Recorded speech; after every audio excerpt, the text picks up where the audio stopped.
Okay, so for this week's podcast, we do need to start with a little PSA, and thank you to Episodic Geek Podcast for letting us know. Well, it's more of an apology. We're very sorry that we did not release it on time and that it did not play. Okay, so he's being vague, but last week's podcast uploaded as normal on Wednesday at 9 a.m. However, there was no sound. We were alerted to that, and unfortunately, neither one of us were at home to automatically re-upload. So we had to wait until we returned home from work. Well, Tyler returned home from work, and I returned home from meetings for confusing. But anyway. Not relevant. Regardless. And come to find out, it was, in fact, Blame Tyler's fault. Wow. It's not Blame Tyler. I don't know how it happened, but I figured out how to make the sound work. So you're welcome, everyone. Yes. So anyways, we wanted to say that hopefully this week we don't run into that snafu, but for anybody who encountered it, thank you for coming back and still listening Giving us to another future shot. episodes. We appreciate it. Sorry about that. But anyway, this week, it's your choice. my choice movie. I actually took a listener's choice. I wish that I could remember who the listener was. So if it was you, please let us know. Tweet me at CinematicallyC. I'm sorry for forgetting. It's been forever. But this is an old movie that we were recommended. Yes, so during the Train to Busan podcast, if you guys haven't listened to it, check it out. It was in season 1. So we're in season 2 already. I know. But somebody recommended that we check out Mother because we loved A Train to Busan and we were just fascinated by how dark and deep Korean movies were. And I gotta tell you, did not disappoint. Did not disappoint. So I'm Shay. I'm Tyler. And this is Cinematically Correct. And as I said, this movie is Mother or Madeo in Korean. Not to be confused with Mother, which is a completely unrelated movie. Which you can distinguish between the two with the exclamation point in the Jennifer Lawrence Mother movie. Not that movie. Right. Maybe one day we will do that movie. I am dying to see it, and my sister has requested we do it on the podcast. And, you know, I feel like family requests should get like some preferential kind of treatment. That's yes. That's a dangerous game there, darling. Yeah, I don't know. I mean, she texted it directly to me. You know, I'm just saying. I don't know. What do you guys think? If you want us to do it, let us know. All right. Brief synopsis, I guess, to start. Brief synopsis.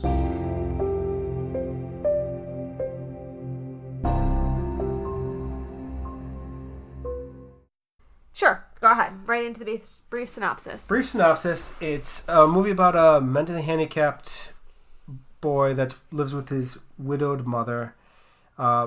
He has a friend that's a little bit of a rebel or gangster, like just a troublemaker, really. Yeah. They get into a little bit of trouble, nothing serious, and then the mentally handicapped boy is charged with murder of a girl. And the movie is about the mother trying to clear her son's name. Okay, well, That's your whole brief synopsis? That's a brief synopsis. Yeah. Okay, so the few holes that I want to just make sure I fill in here. The brief little bit of trouble that the two boys got into was not really trouble per se. So the mentally handicapped boy, I'm not going to say names because I don't know how to say them. I think it's Jinsoon. I'm not sure. But anyways, the son of the main character, the mother, gets hit by a car. And not hit, but grazed by a car. But it's grazed by a car, and him and his friend decide to basically take revenge on the people and go and they follow the car, they find it, the friend destroys the side mirror, and then they wait for the people to arrive at the golf course, which is where they chase them to beat them up. Yeah. So you see that at the beginning of the movie, and then unrelated to that, the son ends up going out drinking one night. He ends up in the same area as a girl who ends up getting murdered, and because of his proximity and because of golf balls that he had taken from the golf course at this time when they beat up these people. Right. So there's some circumstantial evidence that ties him to the crime. The police, for the most part, are fairly lazy in this movie. Yes. And they just take the person of easiest blame. Right. So, and then the rest of the movie is the mother trying to clear her son's name. Basically. Yeah. So where would you like to go from there?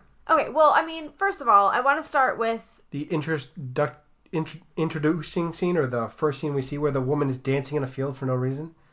Okay, I mean, what the hell? So that was a really weird scene. I'm going to say that to start with. But it did... Even weirder considering the ending. Right. So the beginning and ending scene are the same. Right. I felt like saying spoiler alert, but like, do I need to say that anymore? I don't really feel like there's a need. We give you a week's time to watch the movie. So right. Really. So spoiler alert is basically at the end of the movie when we tell you what movie is going to be. That's our spoiler. Anyway. So yes, that was weird. And it was weirder just realizing that she's probably with no music, and she's just I don't really know what she's doing. So I had actually read something on IMDb. There's not a whole lot. No, there's not. Where the director actually had to dance with the mother for that scene because she was uncomfortable just dancing with no music by herself. Right. So, yeah, I saw that. It was like the number one on the trivia. Yeah, the director was dancing with her to make her feel like she was not alone with dancing in a field. That's kind of adorable. So. Okay, so, I mean, it's a little bit hard to go in order with this movie just because the themes... I feel like what's important to talk about is the themes. Because really, this movie is about the mother seeking revenge on whoever killed this person and her son is Well, I think it's more justice. She's not looking for revenge. She's looking to find the guilty party so that her son, who she doesn't believe is guilty at all because he's mentally challenged and he's being unfairly persecuted, gets out of prison. Right. Okay, so but there's a lot of themes and there's a lot of things going on. So I think we need to kind of take them apart. Well, so a lot of this, it's just really uncomfortable, and you see a lot of this all over the world, I feel, where cops take the path of least resistance and they will badger you into confessing to something you haven't done. Okay, so you want to start with the issue of the police control. The confession that they we can start basically forced out of him and made him sign after they wrote it for him. Okay, so as I said, we're probably going to be going a little bit out of order. But so the police, after they've decided that the son has committed a murder against a woman, they basically pick him up from the street. Don't let him speak to his mother at all. They don't tell his mother anything. They actually try to escape before the mother gets to the car. Right. And then they bring him in, and although one of the cops is relatively nice, and you can tell he's relatively sympathetic. Well, he also, I think, doesn't believe that it's his fault, and they're just trying to pin it on the person, even though he doesn't believe it's probably the case. Right. So the kid is obviously has some kind of mental disability. Yes. We don't know what it is. I have a theory, but I will get to that later. They basically force him to sign a confession that they wrote. They tell him to look it over and read it. But you can also tell by what they're saying that they don't even know for sure he can read. Right. I'm actually pretty certain he can't, and I'm pretty certain they know he can't. Right. So, and they make him sign it anyway. And because of that signature, and because they found a golf ball they believe was his. Well, it is his, because he was there at the scene. Right. But it's not really related to the murder. He just was there. Right. So it's very concerning that when it comes to mental illness, that we do see, unfortunately, in many parts of the world, that police take advantage. Well, and I know you have a specific example you want to talk about. Specific example, and it's the Making a Murder of Brendan Dassey. Right. All over. That just hit me in the face. It was like, oh my God, this actually does happen. Right. So to avoid the controversy of whether or not Stephen Avery is guilty, the Brendan Dassey thing is pretty much agreed upon that confession was coerced. He is obviously, I don't know if he's autistic or just some kind of slow. I think they said his IQ was significantly below the average.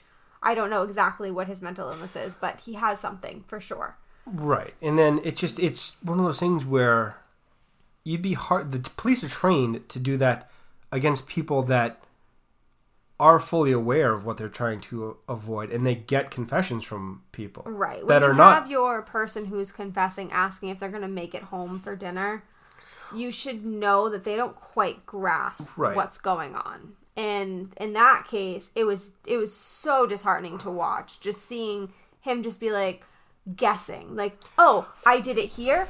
No, I did it here. How about here? Like, you can't guess what you did, and it's not okay that, he got it right after the 10th attempt, so he must have done it. Or he signed something that we wrote for him. Like, none of that is okay. Right. It's awful. Like, it's just... To think that actually does happen in the world is a terrifying thought. Right. And in this case, it's very similar, where it's very obvious that the kid doesn't understand what's going on. He doesn't...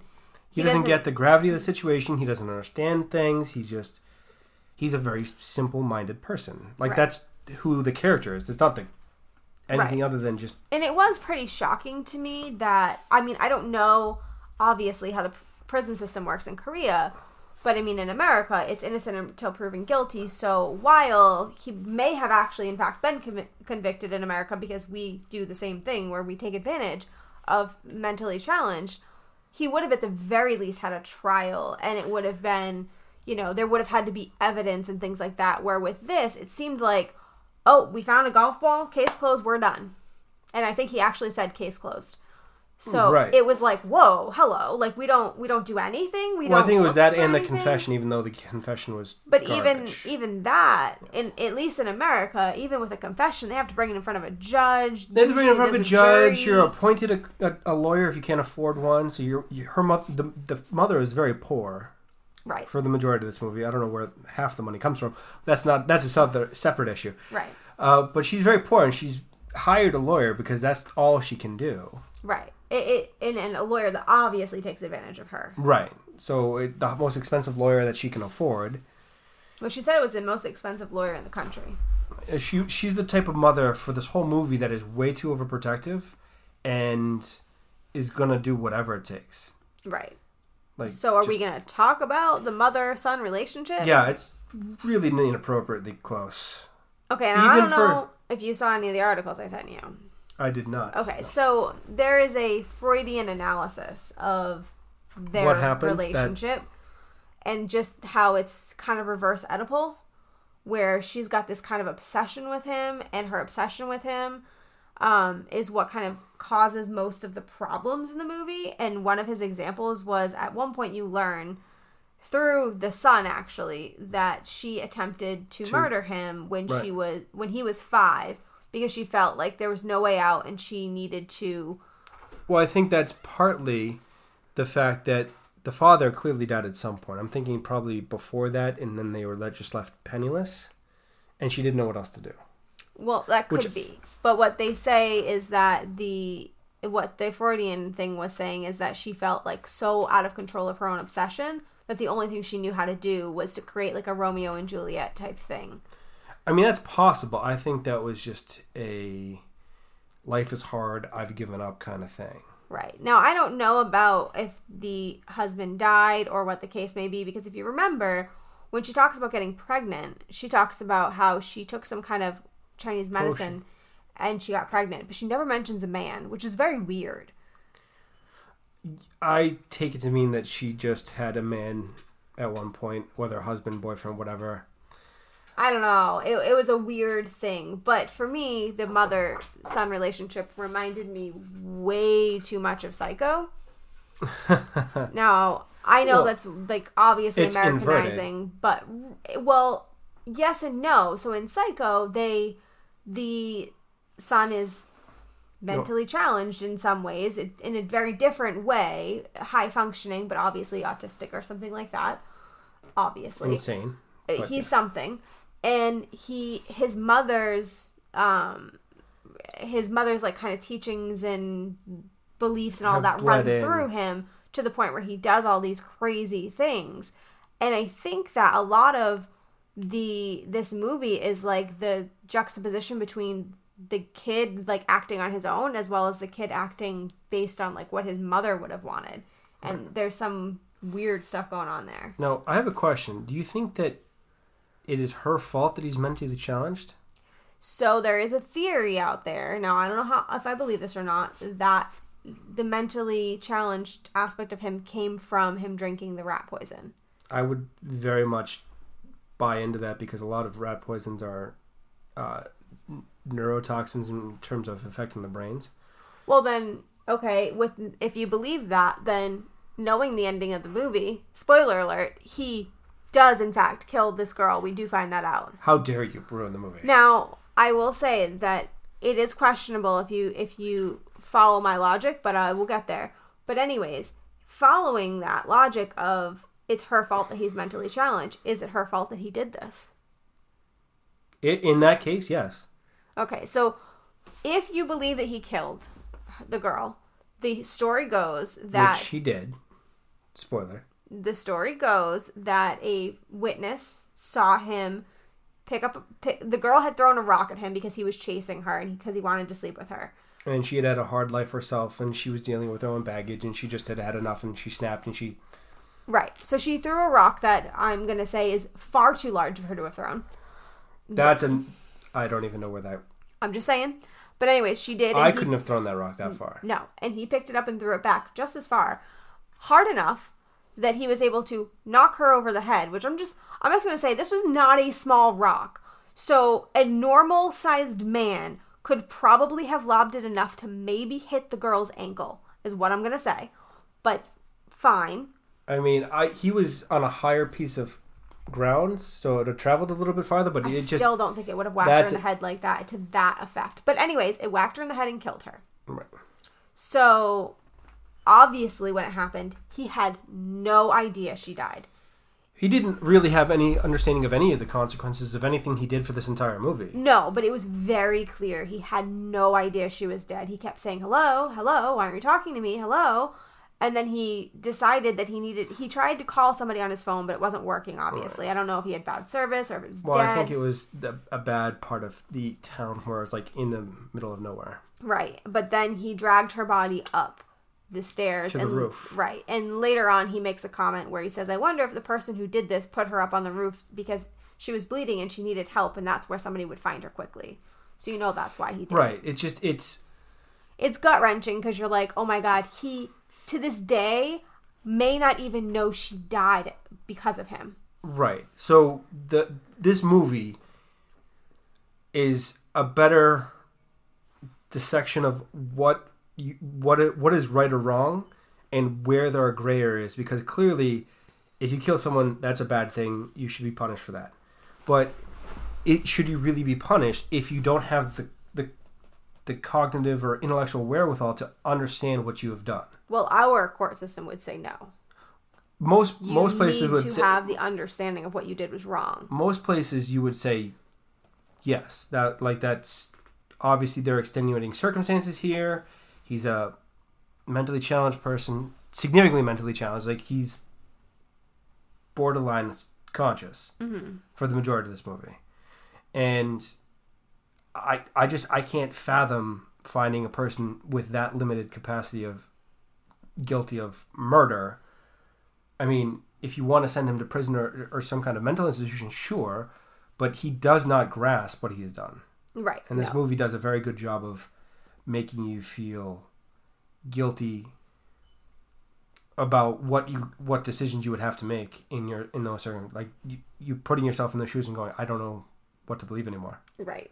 Now, one part of the movie we skipped over a little bit is that, so the mother is on her search for figuring out what happened, and she ends up learning that the girl who was murdered kind of sleeps around, and she's known as not the best reputation. Right, and she's known as the rice cake girl.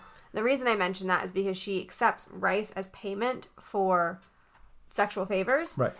And in the course of like trying to figure out who this person is, she ends up coming across a man who she had bought an umbrella from. So this guy is the same guy who ends up giving the mother the story of what happened. At the end of the movie, he was there to presumably hook up with this girl, which is in and of itself is creepy because she's a high school student and he's like 70. Right. But not the point of this conversation. So he tells a story about what he saw. Right. But that is why I'm going to say that there could be an argument made that the kid didn't actually do it, because this guy has just as much a motive to kill the girl as he did, and he knew that this kid was a scapegoat. He could tell that the kid was obviously drunk, and maybe he didn't know he was mentally challenged, but knew that he was someone he could pin it on. Or maybe he found out later on, but either way, this guy had much more motive. That's the other part of that. I had thought about that at the movie too, because what do we know about his testimony other than he was there? Right. So, I mean, his testimony would not be enough to convict, at least in our court system, I don't believe, because he doesn't have any hard evidence. He's just saying, I was there and whatever. Also, you're not there for a good reason, so that can turn south quickly. Right. And I would believe firmly that he would be way more likely to be able to throw that rock than that girl could. Well, that makes way more sense to me. Right. And now, yes, the boy may or may not remember any of those things, but we've learned that he does falsely remember something if someone suggests it, because we learned that earlier in the movie when the side mirror was broken off by his friend says, "Oh, you broke it, don't you remember?" And he starts remembering, "Yes, I broke it." And then it takes him like half the movie to be like, "Wait a minute, I didn't break anything." But it takes him a very long time. So I will just say that it can be stated that maybe the kid didn't do it. So I'm not sold either way. But I just wanted to put that out there because this man did have motive. He did have motive, although I would tend to believe him given that he was going to call the police. Like, if he was really guilty, you're not going to call the police to give a fake story because you're not going to want to put that under more scrutiny. Unless he realized who the mother was. So at the time that he told the story, he was telling it to the mother, which he claimed he didn't know who she was. And she was getting very upset. Right. When he told her, obviously, because he's basically saying, "I saw your son do it," without him saying that. Right. And she ends up murdering him to stop him from calling the police. Right. And then burning the house down. Right. So now, I don't know. It could have been that he realized who she was and he realized he just placed himself at the scene of the crime and decided, I better say that I'm going to go and say her son did it and make her like realize like, oh, now you're screwed. That could be. I don't know. I'm just saying that there is another. Just remember that just because we heard a version of the story that the kid did it doesn't mean he did it. Right. I want to keep that in mind as we get to the most problematic part of the movie. The most problematic part of this movie is what she does to the other boy. Right. And it's unbelievably horrible. But at the same time, I don't know what I would do. Right. So basically, after she murders the umbrella man. The scrapper guy. Right. I'm trying really hard not to say names, so I don't say anything that's disrespectful. I just don't know how to speak Korean, obviously.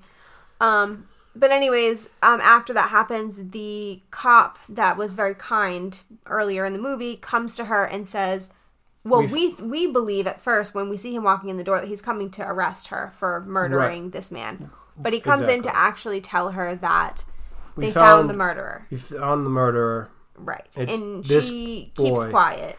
And they basically say it's this boy. He says that he was the girl's boyfriend, but he had blood on his shirt, and he said that the reason was that she had a nosebleed. Which we saw earlier in the movie. Right. So that could be a possible, plausible answer? Well, I'm willing to bet that was the truth. Right. So she then goes to meet the boy at jail, and you find out that the boy obviously has Down syndrome. He's also mentally handicapped. He has Down syndrome, I believe. Well, Down syndrome or something else that's a very severe mental disability from the way he was speaking and the way he was acting. It was very clear. Right. And so she decides, she asks him, do you have any family? Do you have a mother? Anyone? Right. And she cries a lot. I think she sees her son in him. Well, she absolutely sees her son in this boy. And I think, honestly, she's asking selfishly whether or not anyone is going to miss him. See, now, you read that. I read it as wondering if he had anybody to fight for him. Right. Now, I don't know what the answer was. I'm thinking because at the end when she does the acupuncture to forget, right, she's the last person that's going to remember. Right. And then if no one else is going to care, then it's gone. Right. So the end of the movie, she ends up going on a bus, and her son brings her tin can of acupuncture needles that he found at the Junker's burned down house. Right. And lit his house on fire. Right. And her son hands it to her, and doesn't say anything. I presumed that he knew that she did it, but I mean, he is also... I don't think he can make that connection because he doesn't have any kind of ability previously in the movie to connect things together. That's true. But she feels accused. It. Yes. And she decides that she's going to use acupuncture to... I think she said it was on her meridian Yes. something that's part to of, release knots in her heart so she will forget. yes. So she's going to remove the guilt by forgetting what happened and the horrible thing she did in killing a person, and then also framing another person for a different murder. Right. So it leads to the moral question of if you did something like this, where you put someone behind bars falsely. You're stealing my question that I asked you. Well, so This is a nice role reversal. I wasn't going to say it was my question, but anyways, it is your question, but it leads to that question of if you put somebody behind bars falsely, would you want to forget about it or would you live with the guilt? See, I honestly don't know, because at the one point you don't want that gnawing on you for the rest of your life, because it's a burden. There's no other way to put it other than it's a burden. If you forget, the only thing I would be concerned about is you forgot about it, so you're not going to be careful with what you do and say. Right. I mean, to me, if it was me, I feel like I would want to remember so that I could at the very least help the other person have at least a little bit better of a life. Like I could be that mother that he obviously doesn't have and give him at least a little bit of happiness. As much as it's horrible that he's in there, I don't know that I could incriminate my own son, but at least try to do something to make up for it, even if it means spending my life at a prison to, give him company and whatever. Going to see him and... Right.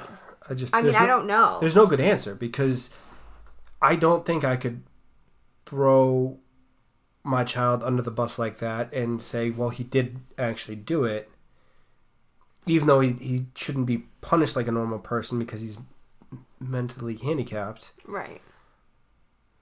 But there's no good answer. And this movie makes you think about that kind of stuff, and there is no good answers a lot of the time. Like you have to pick the least bad option for yourself. Right. And sometimes that option is horrible. Right. So, I mean, this movie got in my head. Like, I don't even know. I'm not even sold on anything that I had decided before. Well, it does make you question a lot of things that you believe. Like, should people be punished for killing someone?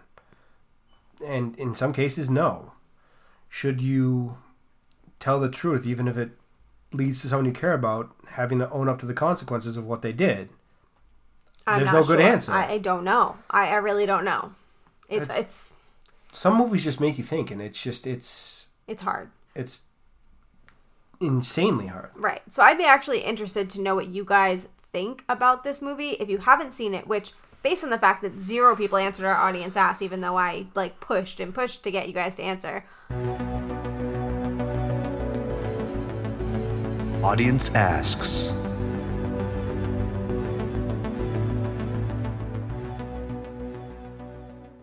I'm going with most people haven't seen it, but it is free on Netflix. So if you guys haven't, go check it out and then let us know how you feel about these things, because for me, this is something I would like to hear multiple opinions on, because I feel like different people that have been in different situations may have other insight that we just don't.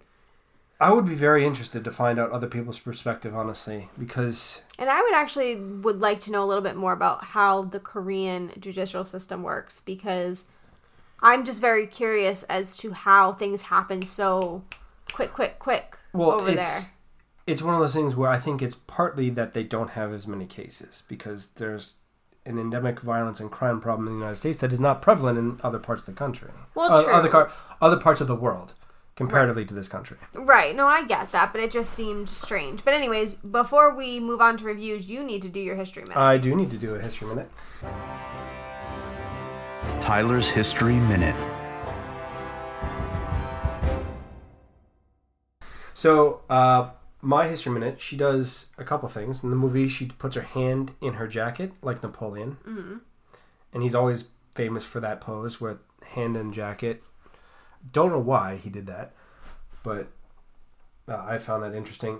I wanted to talk briefly about the history of acupuncture, because that plays a central role in this movie. Okay. The first documented record of acupuncture dates back to 100 BC. So that's 2,100 years ago, give or take. That's ridiculous. They do speculate that it's even older than that because they did find a frozen mummy in the ice of the Alps that had tattoos located in key acupuncture points, and he's dated to 5,000 years old. I mean, if it's that old, there has to be merit, right? I mean, that's entirely possible. They go even further, and it can possibly... Some people believe it dates back to around 6,000 BC. So that is 8,000 years ago. And they were using... That's insane. Stone, tools, thorns, and things like that. And they theorized that it previously was to drain abscesses and like cysts and so forth. But that's a very long history. Yeah, it is. I didn't realize it went back that far. It does... Traditional acupuncture does date mostly to, or does come from China, primarily. And a lot of it is about balancing energies, supposedly, and the meridians and the pressure points and so forth. I don't know a whole lot about acupuncture. I just did a quick wiki search. Well, I mean, that's way more than I knew. So if you guys have anything you wanted to add about acupuncture, I'm always curious to learn more things. And I don't think I've seen another movie that even really talks about acupuncture all that much. Kiss of the Dragon, Jet Li. Never seen it. It's actually quite a good kung fu movie. Is this going on our list? Well, I own it, so probably. Oh boy. So many movies on the list. But okay, so we're moving into reviews? I think reviews. Reviews.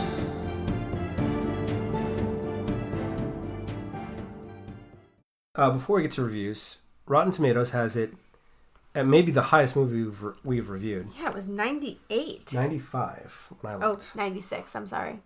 I had 95 when I looked. I had 96. I'm just saying. And we looked at the same day. Yep. And then 88% audience score. That's what I had too. So that's might be the highest reviewed movie per Rotten Tomatoes that we've ever done. Yeah, I think it might be. But where are you going to rate it? I was going to give it an 80. 80. 8 out of 10. 8 out of 10. Yeah. So I really liked the moral questions and stuff like that. I love things that make me think. But it was a very slow burn. And I don't necessarily not like slow burns. But I did find myself getting a little distracted for some of the movie where I was like, okay, like I don't really feel connected to anything. Yeah, I can see that. So as much as it was a really good movie, I wish there was a little bit quicker pace. I will agree with you. That's where it loses a little bit for me, but I'm going to give it a 9. Because the moral equivalencies and the moral problems that it brings to light just got me hook, line, and sinker. I'm the sucker for that kind of... So yeah, more movies like that you want him to see, let us know, because... It was great. It was great. It was a really good movie. It was a deep, way darker movie than you normally see. Yeah, absolutely. So American cinema does not have that kind of darkness to it, almost across the board. Right. I would actually be interested to see more Korean movies. I am learning that I like them. I have 2 on the list from IMDb. Oh boy. So there will be more to come in the future. But anyways, so I think that's it for this week. We did not have Audience Ask, and we didn't have a promo. Audience Asks failed us yet again. They've done that several times repeatedly. Yes. And the promo, I did actually reach out to a few people, but I think just because we're recording early, I just haven't received it. Yeah. But that's fine. There's plenty of podcasts I'm listening to, and I promise I will recommend more in the future. Just don't have anything to give to you right now. All right. Next week is my choice. Is your choice, yeah. So I'm sorry, guys, in advance. Whoa. It's not a history movie. We are doing Arrivals. Because I love sci-fi. You just know it. You are the sci-fi fantasy... Oh, yeah. Fan of all fans. I should have a tiara for it. Your favorite movie is Lord of the Rings. Absolutely. Yes. 6 hours of boring feet with hair on it. 100% in it. In for it. Anyways, so we're doing that. I do like Amy Adams, so hopefully it's a good movie. If you guys haven't seen it, please check it out. I don't know if it's on Netflix. I don't either. I saw it in theaters and I liked it. I really enjoyed it. So right. We'll see. So find a way to check it out so you guys can discuss it with us next week. Reach out and give us some audience asks, for the love of God. Yeah, we need audience asks for this movie. Like, really, real talk.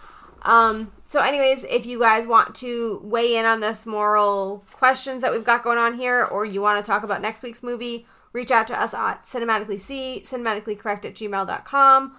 Cinematically is Twitter and Instagram, and then Facebook at Cinematically Correct's listener group, which, to be honest, haven't been there that much. If you guys want us to do more Facebook content, let us know. We're happy to do it if people want it, but I don't want to keep beating a dead horse on the Facebook front. So I'm much more active on Twitter, so if you want to talk to us, I'm definitely there. Anyways, thanks to Jake at Athos Music for our intro and outro music, and next week we will be doing Arrival.